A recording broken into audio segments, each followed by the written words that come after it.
Amém, meus irmãos? Tome sua Bíblia aí, por gentileza. Livro de Eclesiastes,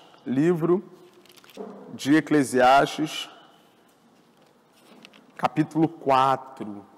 Nós vamos fazer uma leitura aqui,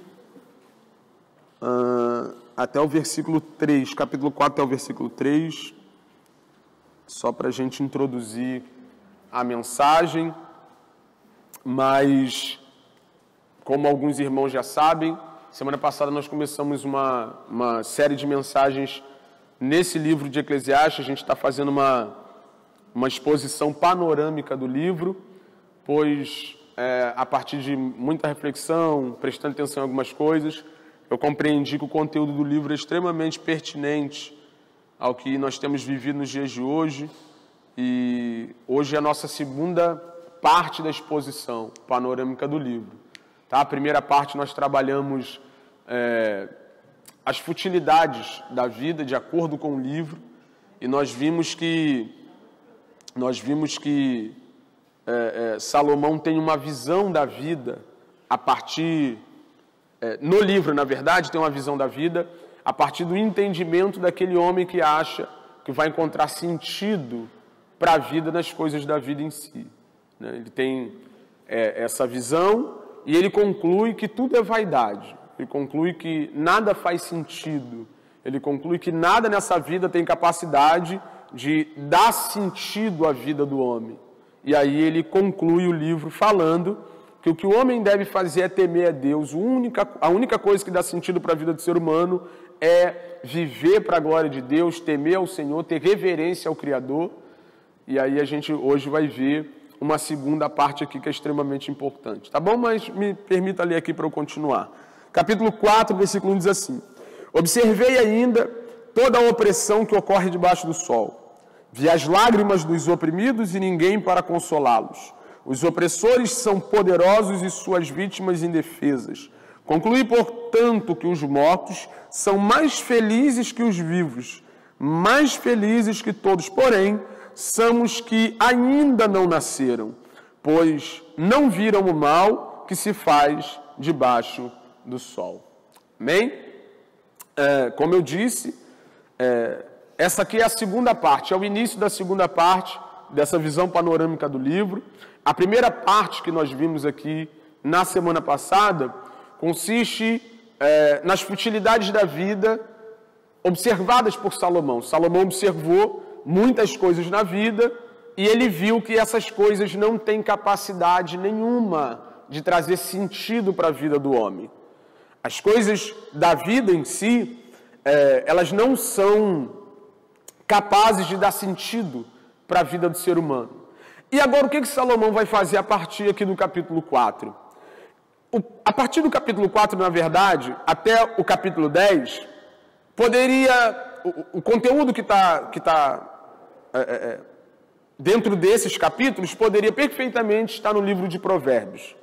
Porque agora Salomão vai dar um salto, ele vai sair dessa análise sobre as coisas da vida, sobre a vida, como ela é vivida, e ele vai falar sobre sabedoria.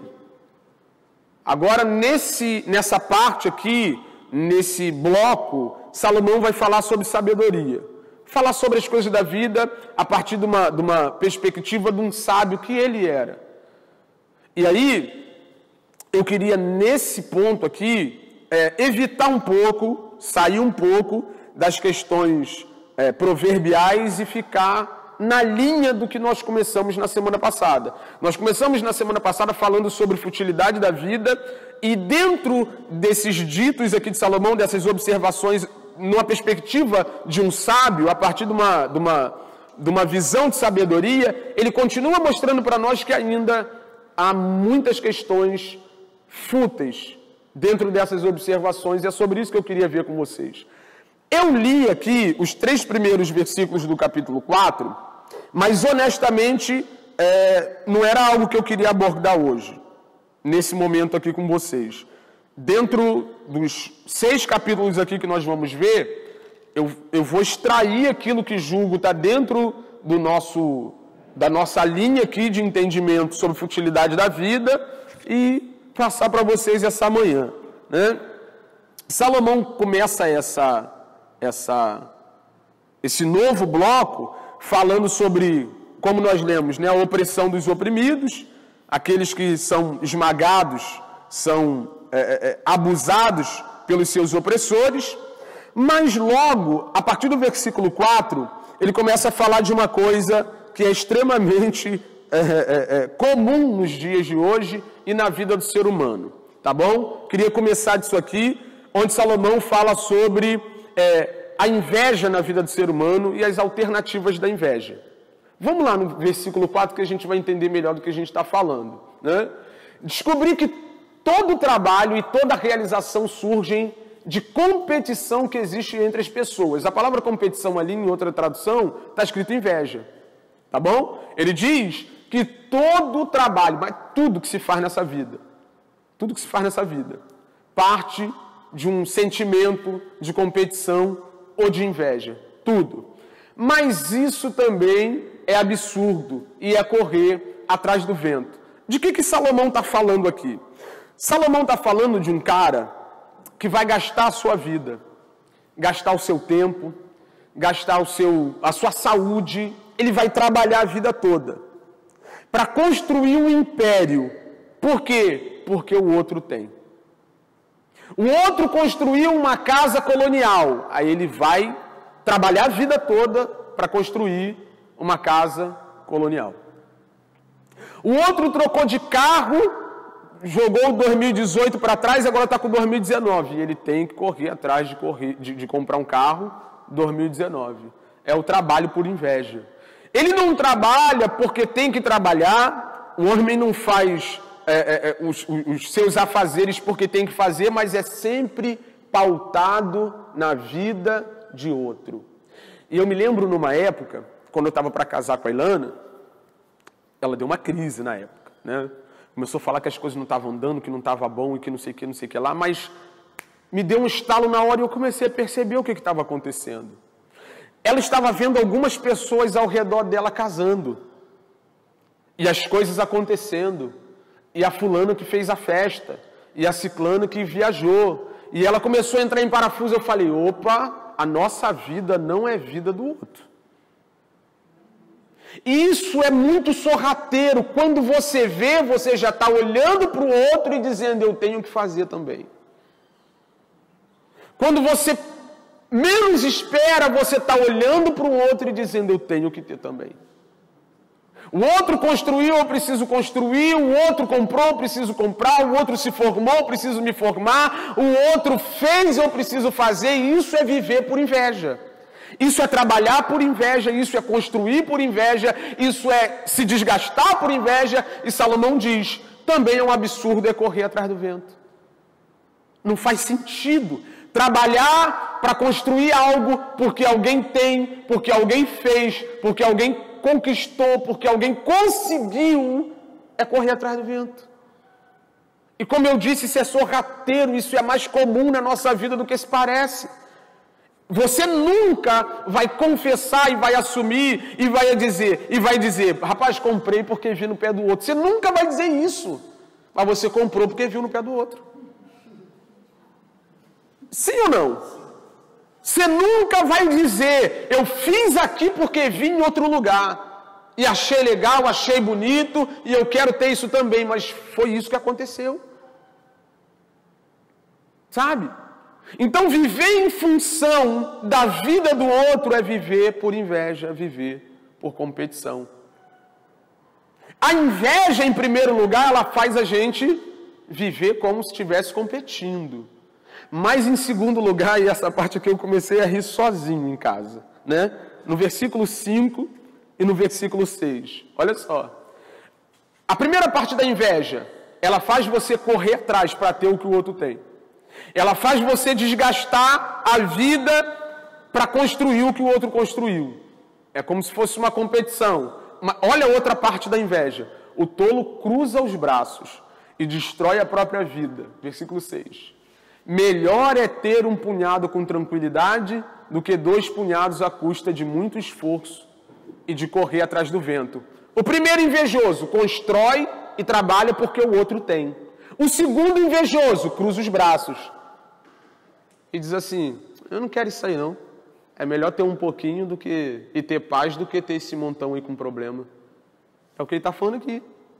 Melhor ter um punhado com tranquilidade do que 2 punhados à custa de muito esforço. Você nunca viu alguém dizer, eu não. Eu não quero isso tudo para a minha vida não, eu quero só um pouquinho. Isso é inveja também.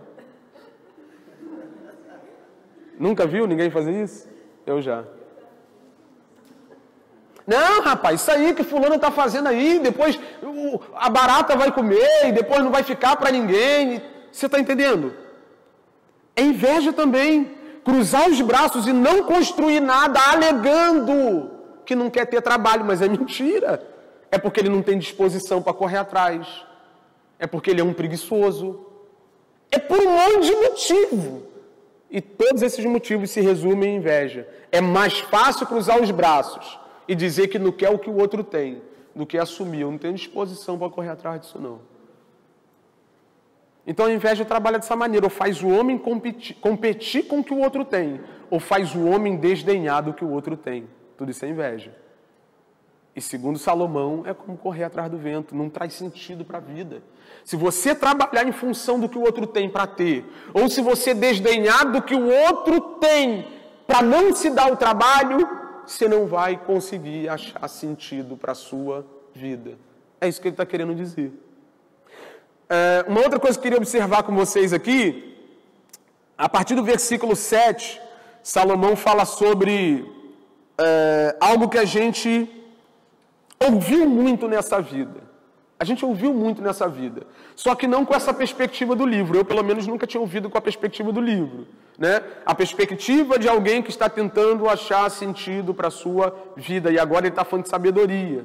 Está falando de maneira pensada, reflexiva. E ele está mostrando na prática como essas coisas não trazem sentido para a vida do ser humano. E outra coisa que eu queria falar com vocês é sobre a vantagem de ter um companheiro do seu lado.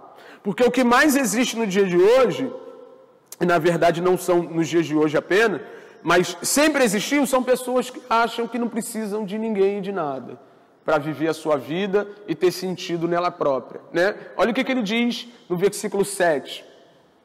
Descobri ainda outra situação absurda debaixo do sol. Havia um homem totalmente solitário, não tinha filho, nem irmão. Trabalhava sem parar, contudo os seus olhos não se satisfaziam com a sua riqueza. Ele sequer perguntava, para que estou trabalhando tanto? E por que razão deixo de me divertir? Isso também é absurdo, é um trabalho muito ingrato. É melhor ter companhia do que estar sozinho, porque maior é a recompensa do trabalho de 2 pessoas. Se um cair, o amigo pode ajudá-lo a levantar-se. Mas pobre do homem que cai e não tem quem o ajude a levantar-se. E se 2 dormirem juntos, vão manter-se aquecidos. Como, porém, manter-se aquecido sozinho? Um homem sozinho pode ser vencido, mas 2 conseguem defender-se. Um cordão de 3 dobras não se rompem com facilidade. Você já ouviu falar que o cordão de 3 dobras não se rompe com facilidade? A gente fala muito sobre isso o tempo todo, mas não com essa perspectiva. De que se a gente... como se a gente fosse o cara que acha que dá para seguir a vida sozinho, independente dos outros, e nisso tiver sentido. A questão aqui não é só união. A questão aqui é o cara que acha que tem sentido na vida viver sozinho e não depender de ninguém para nada. Ele está falando de soberba, ele está falando de arrogância. Ele está falando de um cara altivo, que acha que não precisa de ninguém para ter sentido na sua vida. E ele está dizendo, não é assim que funciona. É melhor você ter alguém do seu lado. É melhor caminhar do lado de alguém. É melhor você ter um companheiro. Em alguns momentos dessa vida sem sentido, é melhor ter alguém do que não ter ninguém. Muito pelo contrário do que o cara que se isola, se exclui, faz de si próprio o seu único porto seguro. Muito pelo contrário do que esse cara pensa, ter alguém do lado, compartilhar a vida com alguém, trabalhar em função de alguém, que foi o início do texto, é muito melhor. É infinitamente melhor do que tentar buscar sentido na vida sem levar ninguém em consideração. É o que ele está dizendo. No capítulo 5, ele fala sobre algo lindo também, isso aqui é maravilhoso, que é como o homem se aproxima de Deus. Esse homem está tentando buscar sentido na vida, como esse homem deve se aproximar de Deus, e ele fala sobre os votos de tolo. Vamos ler lá que isso aqui é maravilhoso. Quando você for ao santuário de Deus, seja reverente. Quem se aproxima para ouvir é melhor do que os tolos que oferecem sacrifício sem saber que estão agindo mal. Vamos até o versículo 7. Mas não seja precipitado de lábios, nem apressado de coração para fazer promessas diante de Deus. Deus está nos céus e você na terra, por isso fale pouco. Das muitas ocupações brotam sonhos, do muito falar nasce a prosa vã do tolo. Quando você fizer um voto, cumpra-o sem demora, pois os tolos desagradam a Deus. Cumpra o seu voto. É melhor não fazer voto do que fazer e não cumprir. Para que no 6, tá, Giovanni? Depois a gente vai para o 7. Não permita que a sua boca o faça pecar. Não diga ao mensageiro de Deus: o meu voto foi um engano. Por que irritar Deus com o que você diz e deixá-lo destruir o que você realizou? Quem é esse cara aqui? Eu vou te explicar quem é e você vai assimilar rápido. Quem é esse cara? Esse cara não tem sentido na vida dele, está caçando sentido para a vida dele, e ele ouviu da boca de um crente que na igreja Jesus muda a situação financeira dele. É esse cara aqui. Ele ouviu da boca de um crente que Jesus arruma namorado. Ele ouviu da boca de um crente que Jesus dá casa, dá carro, que Jesus muda essa situação toda. As mazelas da vida do ser humano, as necessidades da vida do ser humano. Aí o que ele faz? Ele vem para a igreja. Quando ele vem para a igreja, o pregador emocionado ou o pastor equivocado está lá dizendo: faz um voto com Deus. Se apega com Deus. Vem aqui na frente assumir um compromisso com Deus. E aí ele vem. Levanta a mão, é abraçado, aquele negócio todo e tal. Mas a única coisa que ele queria era resolver os problemas da vida dele. E quando ele vê que essa aproximação de Deus não resolveu o problema dele, o voto que ele fez, o meu voto foi um engano, cai por terra. Ele não tinha verdade quando propôs um voto a Deus. Ele não foi à igreja com a intenção correta. Ouvi uma história de um povo que ia à igreja. Uma família que ia à igreja, frequentou a igreja um tempo, aquele negócio todo, passaram um tempo lá na igreja lá. E aí, um tempo passou, né? E essa mesma família levou uma pessoa para dentro do seu quintal para que essa pessoa jogasse búzios para elas. Uma pessoa testemunhou isso e falou: mas por que disso aqui? Como que esse povo estava na igreja num tempo e depois esse povo agora está procurando solução para a sua vida nos búzios? E aí alguém falou assim: é porque ela estava procurando a mesma coisa nos búzios, ou na igreja que está procurando os búzios. É o tipo de gente que onde você diz, ali tem solução para o seu problema, ele vai. E aí, para esse povo que só quer resolver problema, eles não têm problema de fazer voto. Eles não têm problema de vir aqui na frente, levantar a mão e falar assim: agora eu sou crente, hein? Eles não têm problema. Só que Salomão está dizendo para esse povo: vocês são tudo tolo. É tolice vir a Deus procurando solução para a vida de vocês, fazer votos a Deus, dizer com os próprios lábios: eu me comprometo com Deus, e depois não cumprir esses votos. É o povo que tenta arrumar sentido para a vida, conseguir sentido para a vida, votando até diante do soberano, do Criador de toda a terra, sem intenção nenhuma de cumprir esses votos. O que mais tem nos dias de hoje? É gente que entra na igreja, a única coisa que esse povo quer é pagar dívida, irmão. A única coisa que esse povo quer é eliminar boleto, é arrumar namorado, é trocar de casa, é sair do aluguel. Eles não têm problema de chegar diante de Deus e falar assim, ó, agora eu sou crente. Chegar diante da igreja e dizer assim, agora eu sou crente. Chegar diante dos irmãos e falar assim, agora eu estou comprometido com essa igreja local. E quando as coisas não funcionam da maneira que eles esperavam, eles vão embora. E Salomão está alertando, ó, cuidado. Quando vocês entram na presença do Senhor fazendo votos para tentarem achar sentido para a vida, isso é coisa de tolo. Isso é coisa de tolo. Se vocês fizeram um voto com Deus, é melhor que vocês cumpram, ou é melhor que não se faça voto nenhum. Isso é coisa de tolo. Procurar sentido na vida ou para a vida fazendo votos tolos diante de Deus. E aí o que Salomão faz? Ele retoma o tema da solução da vida do homem, no versículo 7. Em meio a tantos sonhos absurdos e conversas inúteis, tenha temor de Deus. É aqui que está o segredo do sentido da vida do homem. Enquanto o cara está aqui em meio a tantos sonhos absurdos e conversas inúteis. Esses sonhos absurdos e conversas inúteis aqui, ele está falando desse povo que vem para cá, fala que vai ser crente, fala que ama Jesus, fala que vai ter um compromisso com a igreja, em meio disso tudo, que projeta, que planeja, que acha que Jesus vai fazer eles viajarem todo final de semana para a Europa, que acha que Jesus vai dar uma Lamborghini para eles e eles vão trocar de Lamborghini ano após ano, que acha que eles vão sair de Campo Grande para morar no Leblon. Esse povo que viaja demais e acha que Deus tem a obrigação de amparar todas essas loucuras, Salomão está dizendo, cara, larga isso e vai temer o Senhor.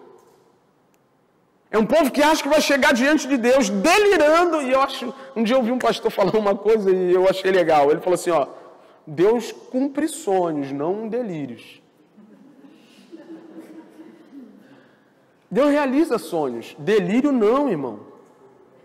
E o que mais tem é gente que vem aqui e faz voto por delírio. Sonhos absurdos. Sabe, às vezes eu ouço algumas mensagens aí que eu falo assim, cara, Deus deve estar irado.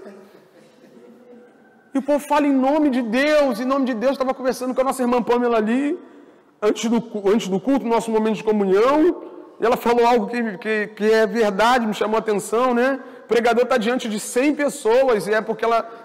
não sei se ela já foi em culto com mais pessoas, mas eu já vi o cara fazer isso com uma multidão de 30 mil pessoas. Sua vitória vai chegar hoje.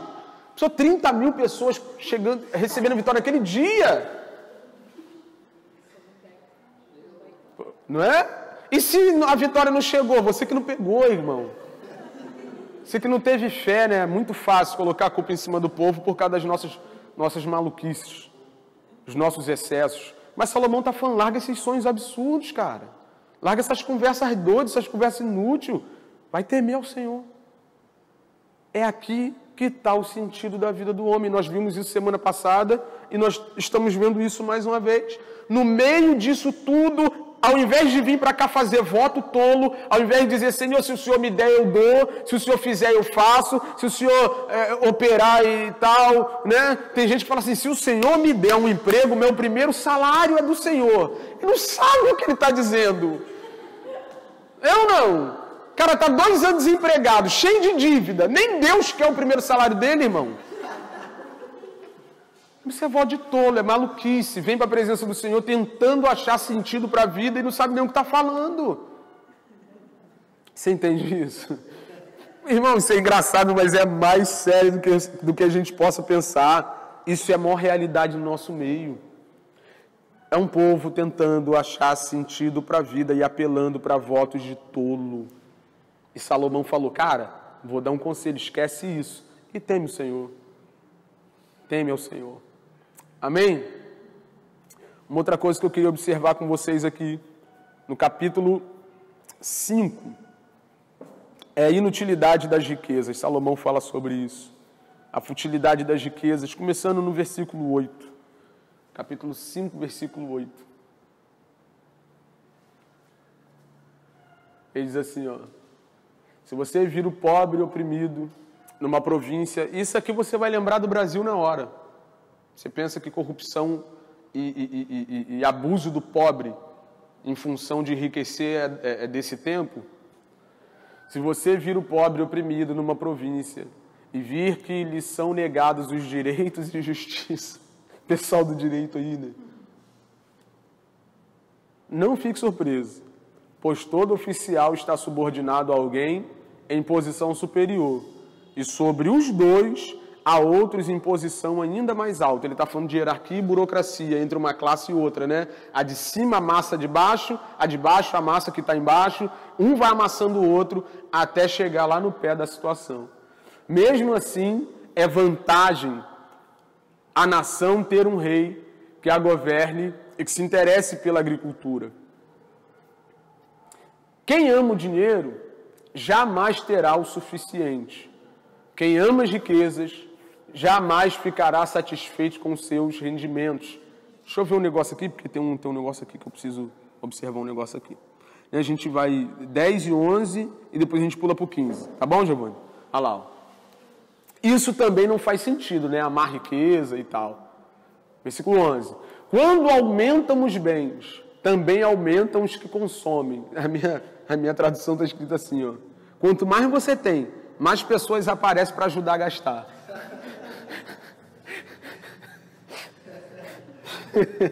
Ai, Deus. Que benefício trazem os bens a quem possui, se não dá um pouco de alegria aos seus olhos. Versículo 15, Giovanni. O homem sai nu do ventre de sua mãe, e como vem, assim vai. De todo o trabalho em que se esforçou, nada levará consigo. Ele está falando sobre a inutilidade das riquezas. Eu preciso sempre estar repetindo isso aqui. É a perspectiva de quem? Do cara que acha que acumular riqueza vai trazer sentido para a sua vida. Amém? E aí a grande questão, a grande pergunta é: ficar rico é pecado? Ter dinheiro é pecado? Claro que não, de maneira nenhuma. Só que o que Salomão está falando aqui é do cara que acha que vai ter sentido em sua vida se acumular riqueza. E Paulo evoca esse texto aqui quando repreende ou exorta Timóteo a não cair nos laços que os ministros da época estavam caindo, o laço da avareza. Né? Põe para a gente 1 Timóteo capítulo 6, versículo 7. Aqui tem um segredo extraordinário. Um dia um amigo me perguntou assim: Wesley, é pecado ser rico? Eu falei: não. Não é pecado ser rico. Pecado é querer ficar rico. Ansiar por riqueza. Desejar riqueza. O nosso desejo, o nosso anseio deve ser por Senhor, irmão. O seu coração deve bater por Deus, ansiar por Deus, desejar Deus. O seu coração deve bater em função de Deus. Riqueza é consequência da vontade de Deus, da soberania de Deus, de trabalho duro. Você vai trabalhando de maneira muito natural. Wesley, eu quero ser um médico de sucesso. O que você tem que fazer, irmão? Passa no vestibular, vai estudar muita coisa e você vai ser um médico de sucesso. Isso tudo se a vontade de Deus não te desviar dessa rota. É natural, você vai trabalhando. O cara me perguntou: como é que você começou a pregar? Pregando. Eu não pedi convite nenhum, até hoje não peço, não falei para ninguém que queria ser pregador, queria ser pastor. Não era eu que ligava para as pessoas e pedia para ir lá. Um belo dia, abri a Bíblia, comecei a ter interesse pela Bíblia. Na minha classe de jovens, na época, eu tinha mais interesse pela Bíblia do que outros jovens, né? Do que a grande maioria. Então, qual é a ideia da riqueza? Qual é a ideia do dinheiro? Naturalmente, você vai ganhando, né? Abre uma empresa, quebrou, abre outra ou não abre, investe aqui, deu certo, ou não deu certo. É assim, você vai vivendo. Então, é um problema ter dinheiro? De maneira nenhuma.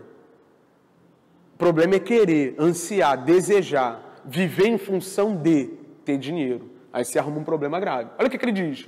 Paulo está evocando esse texto que nós acabamos de ler aqui. Pois nada trouxemos para este mundo... Não, você pode botar o 6, desculpa. De fato, a piedade com contentamento é grande fonte de lucro. Pois nada trouxemos para este mundo e dele nada podemos levar. Por isso, tendo o que comer e com o que nos vestir, estejamos com isso. Segura aí, Giovanni. Tendo o que comer. Irmão, tem gente que come ovo. Tem gente que come lagosta. Tem gente que come camarão toda semana. Ele está especificando o que tu vai comer aqui? Sim ou não? Se você puder comer lagosta, você vai comer o quê, irmão? Se você puder comer só ovo. E você tem que estar contente. A ideia é isso. Ou contente comendo lagosta, que eu comi uma vez, não gostei, porque não tem gosto de nada. Um ovinho frito fresco para mim é melhor do que a lagosta que eu comi. Não sei se estava ruim, mas o ovinho frito para mim é melhor. Né? O que ele está dizendo? Ele não está dizendo aqui que todo mundo vai ter que comer ovo. Isso aqui não é uma pregação franciscana que faz com que o cristão pense que ter alguma coisa boa é um problema. O que ele está dizendo é que você não pode ficar desesperado se estiver comendo ovo. Você não pode viver em função da lagosta. Comer lagosta não deve ser o motivo pelo qual você está vivendo. Você está entendendo isso? Mesma coisa ele diz, né? Tendo o que comer e com o que nos vestir. Tem gente que vai usar malhas 1000. Acho que não existe mais malha 1000, né? Existe? Malhas 1000. Tem, Jaciro? Ponto Mix, pô. Ponto Mix, de Santini. Tem gente que vai usar isso, irmão. Agora tem gente que vai usar... Entendeu? Nem sei essas marcas aí que eu não compro. Né? Louis Vuitton. O Renan sabe, fala aí, Renan. Sabe, um dia eu estava conversando com a Dona Rose, né, Dona Rose? Dona Rose falou, eu gosto só de um perfume aí. Eu, qual? Ela, Chanel 5.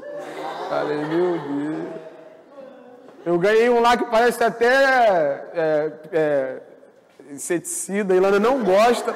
Mas eu não jogo fora, irmão, sabe por quê? Primeiro, porque eu ganhei. Segundo, porque quando o que eu gosto acaba, eu uso outro, né? Mas o que ele está dizendo é isso aqui, cara. Não importa o que você está vestindo ou comendo. O que importa é que você tem que estar contente com isso. Amém? Se você puder vestir Louis Vuitton, é contigo e Deus. Se você só puder malhas 1000, cara, dá glória a Deus por isso, seja contente com isso. Amém? Versículo 9. Os que querem, essa palavra aqui, irmão, os que querem, é o entendimento da parada. Não é quem fica, mas é quem quer ficar. Porque tudo que eu quero leva de mim investimento, força, empenho, eu vivo em função daquilo. Os que querem ficar ricos. Olha o que ele diz. Caem em tentação, em armadilhas e em muitos desejos descontrolados e nocivos, que levam os homens a mergulharem na ruína e na destruição. Versículo 10 a gente encerra. Pois o amor ao dinheiro é a raiz de todos os males. Algumas pessoas, por cobiçarem o dinheiro, desviaram-se da fé e se atormentaram a si mesmas com muitos sofrimentos.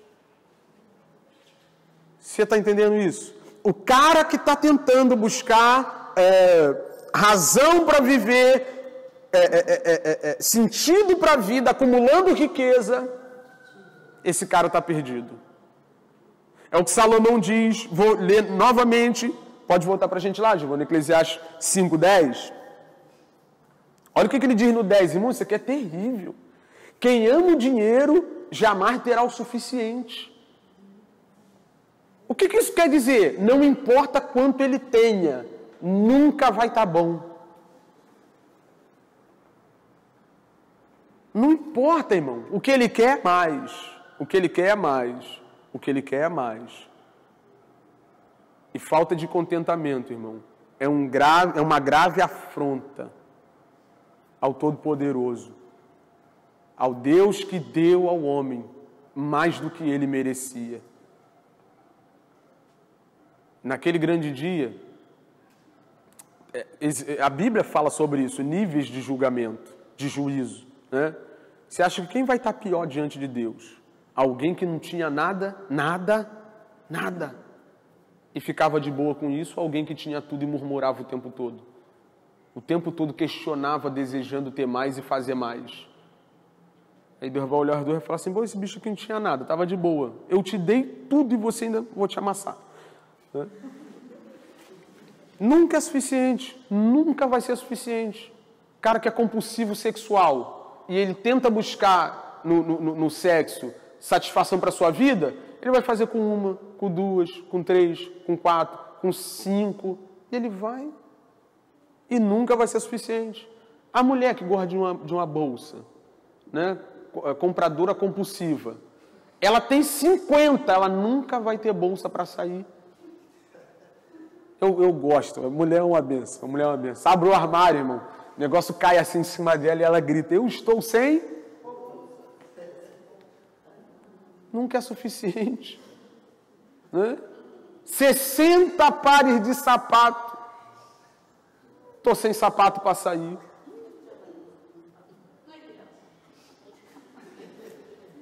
Quem ama as riquezas jamais ficará satisfeito com os seus rendimentos. Quem ama determinada coisa, irmão, é por isso que a gente deve amar Deus acima de tudo. Porque quem ama alguma coisa, aquela coisa nunca vai ser demais para ela. É por isso que ele deve ser o foco do nosso amor, o objeto do nosso amor. O que a gente ama nunca vai ser demais. E se nós amarmos a Deus acima dessas coisas aqui, você entende isso? Aí, depois de dizer isso, no versículo 15 ele diz que todos nós chegamos ao fim da vida nus, né? De mãos vazias. Eu tinha deixa eu ver se ainda está aqui. Eu tinha uma imagem aqui que eu estava guardando para toda vez que eu ficasse oprimido eu olhasse para ela. Eu tenho dessas coisas, né? Tá aqui, ó. Essa imagem aqui. Toda vez que eu fico meio triste, né? Não acordo muito bem, eu olho para ela, né? Isso aqui é uma cova, isso aqui é a figura da morte ali, com a foice e tal. Um homem com 2 malas de dinheiro lotado, e eu acho que o terno dele é de grife, eu acho, né? Um senhorzinho, né? Aí a morte diz assim para ele, pode deixar aí do lado.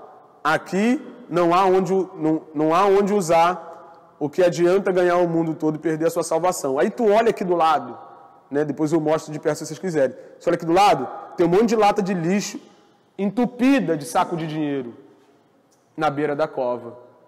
Então, assim, quando eu fico meio atribulado, eu olho essa imagem aqui.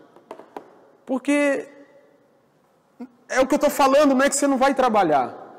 Não é que você não vai conquistar, não vai estudar. Não é nada, não tem nada a ver com isso. É sobre viver em função dessas coisas, como se essas coisas, no fim da vida, fossem te dar algum tipo de prazer, satisfação, sentido para viver. Né? Imagina, eu falei isso na semana passada, falo de novo. Aquela blusa que ninguém toca. Aquele sapato que ninguém pode pegar emprestado. Não, eu empresto tudo, mas isso aqui eu não empresto para ninguém. Caso tu morrer hoje, vão pegar isso e vão dar para os outros, cara.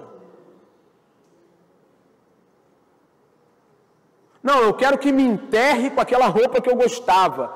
Não vai durar um mês. Os bichos vão devorar tudo. Você está entendendo isso? Isso deve entrar no nosso coração e moldar o nosso estilo de vida. Não é isso que traz sentido para a vida de cada um de nós. Não é. No versículo 18, até o versículo 19, ele retoma o assunto da solução dos problemas. Assim descobri que o melhor, toda vez que ele estiver falando que alguma coisa dessa vida é boa, dentro do contexto, ele vai parar na solução dos problemas da vida do homem. Assim descobri que o melhor e o que vale a pena é comer, beber e desfrutar o resultado de todo o esforço que se faz debaixo do sol durante os poucos dias de vida que Deus dá ao homem, pois essa é a sua recompensa. Pode ver que toda vez que ele fala de alguma coisa boa, Deus aparece no meio. Deus sempre aparece no meio. Versículo 19. E quando Deus concede riquezas e bens a alguém e o capacita a desfrutá-los, irmão, isso é lindo demais. A aceitar a sua sorte e a ser feliz com o seu trabalho, isso é um presente de Deus. Está aqui, está tudo aqui. Não é sobre ter ou não ter, não é sobre fazer ou não fazer. É quando Deus nos capacita a desfrutar disso, entendendo que quem nos deu foi Ele. Um cristão come bem, bebe bem, ou come mal, ou bebe mal, compra casa, ou mora de aluguel, ou anda de trem, ou de ônibus, ou a pé, tem gente que não tem dinheiro para pagar passagem. Ou anda numa nave por aí, anda num carrão, isso é de pessoa para pessoa, mas entende isso aqui. Sabe que quem deu foi Deus. Desfruta para a glória do nome dEle, exalta o nome de Deus na compra do carro, na compra da roupa, no prato de comida, no estilo de vida, entende que tudo veio da mão de Deus. Amém? Está claro isso? Que essa é a única maneira de nós encontrarmos sentido em tudo aquilo que fazemos e na vida que levamos? Ele continua. Capítulo 6. Capítulo 6 não. Vamos de capítulo 7. Porque o 6 também trata sobre a inutilidade das riquezas. É uma continuação. Bom, o 9. O 9 para a gente fechar essa parte das riquezas. O 9 do 6. 6, 9. Que ele encerra a parte das riquezas dando um conselho bom. Melhor é contentar-se com o que os olhos veem do que vaguear o apetite. Deixa eu ler na minha tradução aqui. Aproveite o que você tem em vez de desejar o que não tem. Na minha outra tradução diz que nós devemos ser gratos pelo que nós temos do que desejar o que não temos, né? É aquele lance assim. 10 sapatos no armário, 10. O único que tira a sua paz é o que está na vitrine. Você entende isso? 10 tênis lá. O cara tem sapato social, esportivo, casual. O cara tem todo tipo de calçado. O único que perturba ele e tira o sono dele é o que ele não tem. O cara tem um carro para andar, mas ele fica perturbado pelo carro que está na concessionária. Então esse é o grande problema do ser humano. O ser humano se preocupa o tempo todo e vive em função daquilo que ele não tem, ao invés de ser grato e desfrutar daquilo que Deus já lhe deu. Você entende isso? Ele conclui essa parte falando sobre a futilidade das riquezas, né? Dizendo isso. Cara, por que vocês não aproveitam o que vocês têm ao invés de ficar caçando o que não tem? Ao invés de ficar preocupado e vivendo em função daquilo que vocês não têm, né? Então aproveita o que vocês têm aí. Amém? No capítulo 7, para a gente começar a encerrar, capítulo 7, do versículo 1 ao 4, ele fala sobre o sofrimento instrutivo. Esse aqui é um dos textos que eu mais gosto em toda a Bíblia. Eu gosto de muitos, mas esse aqui é um dos que eu mais gosto porque essa é a realidade da vida do ser humano e é algo extremamente negligenciado pelo ser humano. Olha o que ele diz do versículo 1 ao versículo 4. Um bom nome é melhor do que um perfume finíssimo. E o dia da morte é melhor do que o dia do nascimento. Aí ele vai explicar agora por quê, tá bom? É melhor ir a uma casa onde há luto do que a uma casa em festa. Pois a morte é o destino de todos. Se Jesus não voltar e arrebatar a sua igreja, todo mundo que está aqui vai morrer. Olha para o irmão que está do seu lado aí e diz para ele: você vai morrer.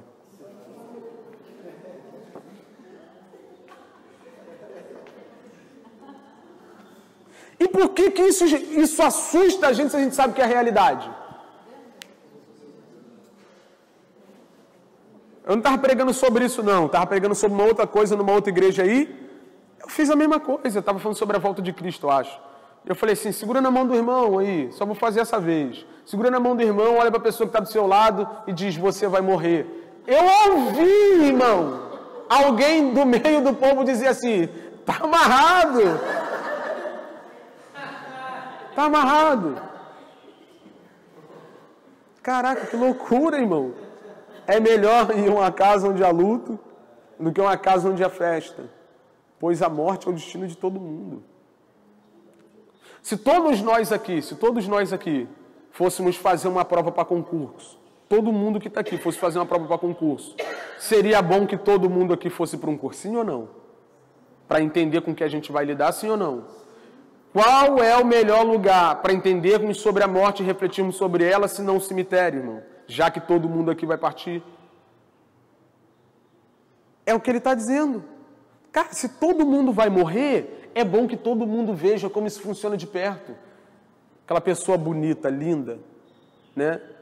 Corpo escultural, pele de pêssego, tal, deitada numa pedra fria sem se mover. E você ali olhando e falando, meu Deus, estava comigo ontem. Meu Senhor, ontem e hoje. E aí um homem milionário, um dos apresentadores mais famosos da história do Brasil, da televisão brasileira, sobe numa escada para pegar enfeite de Natal e mexer no ar-condicionado e cai e morre. E por que isso choca a gente? Porque a gente acha que vai viver aqui para sempre. O ser humano está construindo para desfrutar, quando na verdade deveria pensar no que vai ser depois daqui.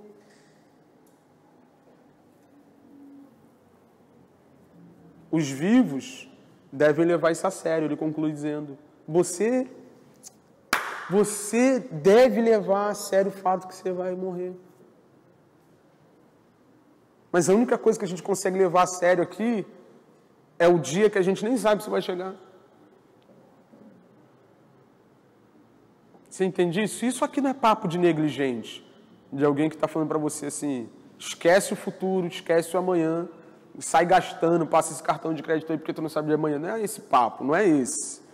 Você é inteligente, sabe do que eu estou falando. Sabe, quem está vivo deve levar a morte a sério, porque ela é uma realidade que vai chegar para todo mundo, todo mundo, todo mundo. Versículo 3, Júlio.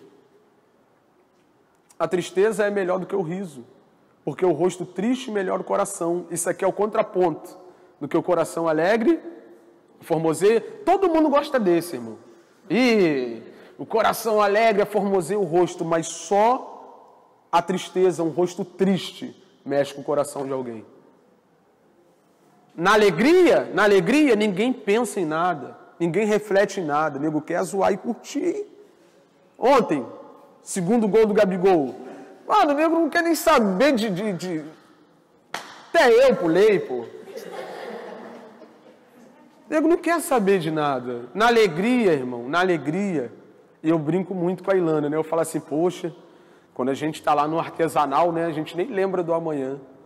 Mas depois, quando o cinquentão faz falta, a gente lembra, pô, não era para gente ter comido aquele hambúrguer caro, não. Porque na hora da alegria, na hora que você passa o cartão, né, e vem com a sacola, essa é a melhor hora do mundo.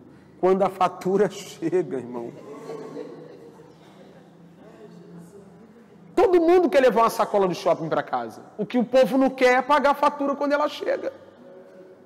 Agora, se a nossa vida fosse de fatura, eu duvido que a gente gastava igual um louco como gasta. Exclui a alegria da sacola e fica com a tristeza da fatura para tu ver se tu não vai pensar 10 vezes em passar o cartão. É o que ele está falando.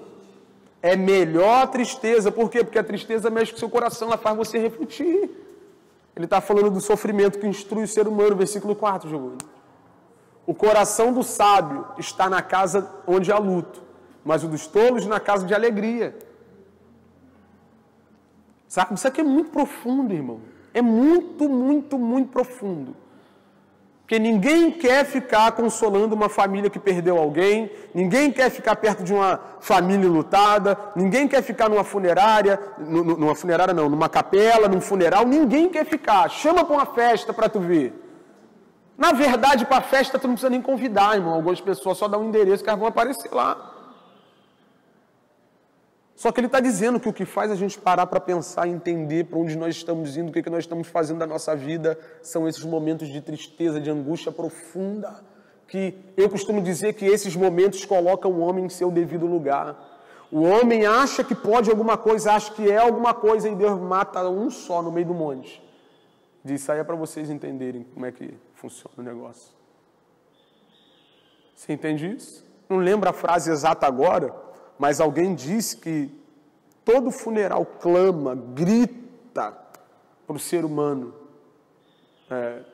sobre a eternidade. A frase não é essa exatamente, mas parafraseando aqui, quando você chega lá na cova, irmão, não tem como, mesmo que seja por alguns segundos, você não olhar e falar assim, maluco, o negócio é sério mesmo. Sério. Você entende isso? Por isso que ele está falando, sofrer é melhor do que estar alegre. Porque é o sofrimento que traz reflexão para a vida do ser humano. Amém? Aí, depois de falar desse sofrimento, ele vai para o versículo 11 e, de novo, ele retoma a ideia da solução dos nossos problemas. A sabedoria como uma herança é coisa boa e beneficente àqueles que veem o sol. A sabedoria oferece proteção, como faz o dinheiro, mas a vantagem do conhecimento é esta: a sabedoria preserva a vida de quem a possui. Considere o que Deus fez. Quem pode endireitar o que ele fez torto? Quando os dias forem bons, aproveite-os bem, mas quando forem ruins, considere, Deus fez tanto um quanto o outro. Deixa eu parar aqui rapidinho. Irmão, acho que vão te ligar aí, vão te chamar para tu trabalhar lá. Eu creio, Deus está no controle. Deus está no controle.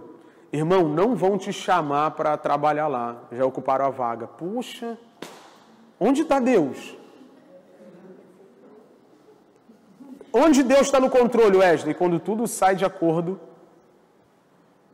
com aquilo que eu desejo. Sabe quem está no controle da sua vida ou da tua situação? Você, cara. Você só bota Deus no meio para não ficar muito feio.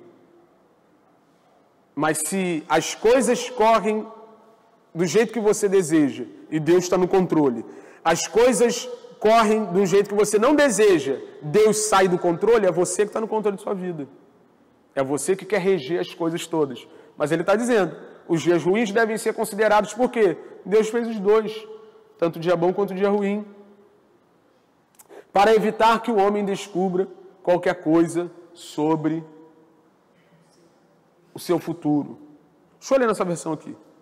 Desfrute a prosperidade enquanto pode, mas quando chegarem os tempos difíceis, reconheça que ambos vêm de Deus. Lembre-se de que nada é garantido nesta vida.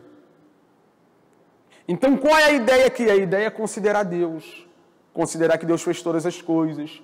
Que o dia mau lá do cemitério e o dia que o Gabigol fez os 2 gols, quase acabando o jogo, os 2 dias foram feitos por Deus.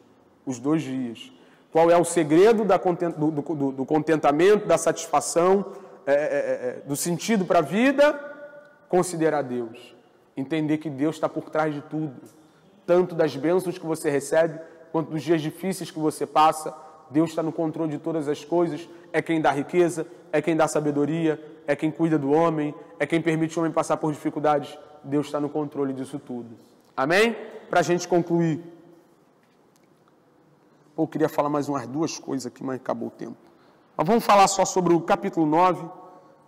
Capítulo 9, versículo 1 ao 6, e a gente termina no 7 ao 9. Até fechei a Bíblia aqui. Vamos lá. Aqui ele diz, ó. O que ele está falando aqui agora? Ele está falando que todo mundo está sujeito às mesmas coisas, tá bom? Refleti nisso tudo e cheguei à conclusão de que os justos e os sábios e aquilo que eles fazem estão nas mãos de Deus. Isso aqui é terrível. Os justos e os sábios e tudo o que eles fazem estão na mão de Deus. Está tudo no controle soberano da mão do Todo-Poderoso. Está tudo, né? O que os espera, se amor ou ódio, ninguém sabe. Isso aqui está tudo no controle do Criador. Todos partilham um destino comum. O justo e o ímpio, o bom e o mal, o puro e o impuro, o que oferece sacrifícios e o que não oferece. O que acontece com um homem bom, acontece com um pecador. O que acontece com quem faz juramentos, acontece com quem teme fazê-los. Este é o mal que há em tudo que acontece debaixo do sol. O destino de todos é o mesmo. O coração dos homens, além do mais, está cheio de maldade e de loucura durante toda a vida. E por fim, eles se juntarão aos mortos. Isso é o fim de todo mundo. Quem está entre os vivos tem esperança. Segura aqui, Giovanni. Até aqui, ele estava mostrando que todos nós, sábio, não sábio, puro, impuro, pecador, todo mundo está sujeito à mesma coisa, está sujeito ao mesmo fim, e o fim é morte. Todo mundo. Então, o cara que pensa que porque ele peca menos do que o outro, ou é mais sábio do que o outro, ele vai ser isento do fim que aguarda todos os homens, ele está enganado. Né? É tipo assim, tem um outro texto ali, não vou conseguir ler, mas mostra isso aqui de maneira muito clara, né? Nem sempre o mais sábio prospera, nem sempre o mais veloz ganha a corrida, só coisa doida. Depois você lê esse livro aí que é fenomenal. Mas o que ele está deixando claro aqui é que eu me alimento melhor do que os outros. Isso é bom ou ruim? Bom ou ruim? Isso é maravilhoso. Se alimentar bem, isso é maravilhoso. Contudo, isso não livra você do fim de todos os homens. E mais. Um amigo meu aí me relatou que um amigo de um amigo dele, né, da BOP, saúde impecável, o cara fazia crossfit, se alimentava muito bem, bebia mais água do que respirava, tá? Deu um mal súbito no cara, ninguém entendeu nada e caiu duro, morreu. A grande questão é essa, não importa quem você seja, como viva, de que maneira proceda, você vai morrer. O fim para o sábio, para o tolo, para o bom, para o mal, para o cara que se alimenta bem, para o cara que se alimenta mal, o fim é o mesmo, né? E aqui ele dá ele muda um pouquinho assim o destino do discurso, e ele vai começar a falar sobre a vantagem do vivo sobre o morto. Ele diz assim, quem está entre os vivos tem esperança. Até um cachorro vivo é melhor do que um leão morto. Isso aqui é legal, né? Um cachorro que está vivo é melhor do que um leão morto. Aí ele vai dizer por quê. Pois os vivos sabem que morrerão, mas os mortos não sabem de nada. Para eles não haverá mais recompensa, e já não se tem lembrança deles. Isso aqui destrói, acaba com a argumentação de reencarnação, da argumentação do espiritismo, e o escritor aos Hebreus deixa bem claro que o homem está destinado a morrer uma vez só.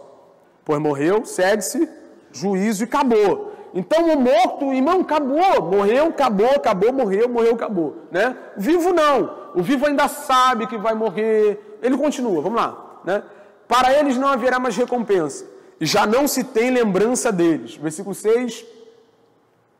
Para eles, o amor, o ódio e a inveja há muito desapareceram. Nunca mais terão parte em nada do que acontece debaixo do sol.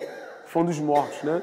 Portanto, vá, coma com prazer a sua comida e beba o seu vinho de coração alegre, pois Deus já se agradou do que você faz. Está falando do vivo. O vivo tem essa vantagem sobre o morto. Morreu, irmão, morreu, acabou. Ele segue ali dizendo que tudo que vier às suas mãos, e eu gosto desses textos, que são maravilhosos, né? Nos congressos que a gente vê por aí, eles dizem um monte de coisa que não tem nada a ver com o que o texto quer dizer. Né? Tudo que vier às suas mãos, você faz de todo o seu coração, né? E o pessoal pensa que está falando sobre o diácono, que tem que limpar a igreja com todo o seu coração, porque ele está vivo. Não tem nada a ver. Não tem nada a ver. O que ele está dizendo é que o vivo pode viver. O vivo ainda tem a esperança de trilhar caminhos, de fazer escolhas, de ir por aqui, de ir por ali, de construir. O morto não pode fazer nada. Na morte não tem nada. Não tem nada na cova, não tem nada. A ideia é essa. Essa é a vantagem do vivo sobre o morto. O morto acabou. Né? Versículo 8 e 9 a gente encerra essa manhã. Esteja sempre vestido com roupas de festa. E unja sempre... Perdão. Acho que me equivoquei. Não, é isso mesmo. A gente leu o 7, né? Esteja sempre vestido com roupas de festa e unja sempre a sua cabeça com óleo. Versículo 9. Desfrute a vida com a mulher a quem você ama. Pô, meu amor foi fazer festa. Essa aqui eu ia fazer uma declaração para ela, tá? Mas ela foi fazer prova. Estava aguardando esse tempo fazendo declaração, mas... todos os dias desta vida sem sentido que Deus dá a você debaixo do sol. Todos os seus dias sem sentido. Pois essa é a sua recompensa na vida pelo seu árduo trabalho debaixo do sol. Então, como que ele finaliza? O morto não... Todo mundo tem o mesmo destino? O sábio, o tolo, todo mundo tem o mesmo destino, né? O vivo tem a vantagem de estar vivo e poder ainda fazer o que o morto não faz mais. Mas no final da conta, para fechar a conta, é isso aqui. Desfrute a vida com a mulher que você ama, todos os dias desta vida sem sentido, que Deus dá a você debaixo do sol. Então, da mesma maneira que nós fechamos na semana passada, eu fecho hoje. É isso aqui. O sentido da vida está em desfrutarmos daquilo que Deus deu para nós. Aquilo que Deus deu para cada um de nós. Seja uma mulher muito bonita, igual a minha, ou não tão bonita quanto outras aí, comendo ovo ou lagosta. Não importa, não importa. O que importa é você desfrutar disso, sabendo que quem deu tudo isso para você foi Deus. Repito o que falei na semana passada. Quer comais, quer bebais. 1 Coríntios, capítulo 10, versículo... Vocês não gravaram, irmão? 31, pô. Quer comais, quer bebais, fazei tudo para a glória. Então, come lagosta ou ovo para a glória de Deus. Guaracamp ou suco da fruta para a glória de Deus. Leblon ou Campo Grande para a glória de Deus. Amém? Se coloque de pé.